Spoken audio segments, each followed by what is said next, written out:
একটি সংখ্যার সাথে 3 যোগ করে যোগফলকে 4 দ্বারা গুণ করা হলো এবং গুণফলকে 5 দ্বারা ভাগ করাতে ভাগশেষ 7 ও অবশিষ্ট 1 হলো, ওই সংখ্যাটি কত? তো দেখো, একটি সংখ্যার সাথে 3 যোগ, সংখ্যাটা ধরছি x, ওর সাথে 3 যোগ, তাহলে সংখ্যাটা কত হলো x + 3 যোগ করে যোগফলকে 4 দ্বারা গুণ, একে 4 দ্বারা গুণ করছি, তাহলে গুণ 4 করা হলো এবং গুণফলকে 7 দ্বারা ভাগ করলে ভাগশেষ, গুণফলকে 5 দ্বারা ভাগ করলে ভাগশেষ 7 হবে।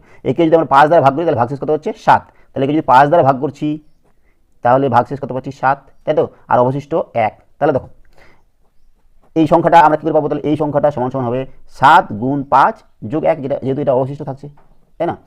এই সংখ্যাটাকে 5 দ্বারা ভাগ করছি, 5 দ্বারা ভাগ করে 7 ভাগ ফল পাচ্ছি এবং ভাগশেষ 1 পাচ্ছি, তাহলে আমরা 7 গুণ 5 যোগ 1 করলাম, তাহলে পেয়ে যাবে এটা, তাই না।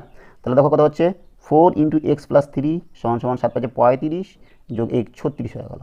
তাহলে x + 3 কত হবে, 4 দ্বারা ভাগ করবো, 36 ভাগ 4, 9 4 36 9, তাহলে x কত হবে, x সমান সমান 9 বিয়োগ 3, তাহলে 6, তাই না। তাহলে সংখ্যাটা কত হচ্ছে 6।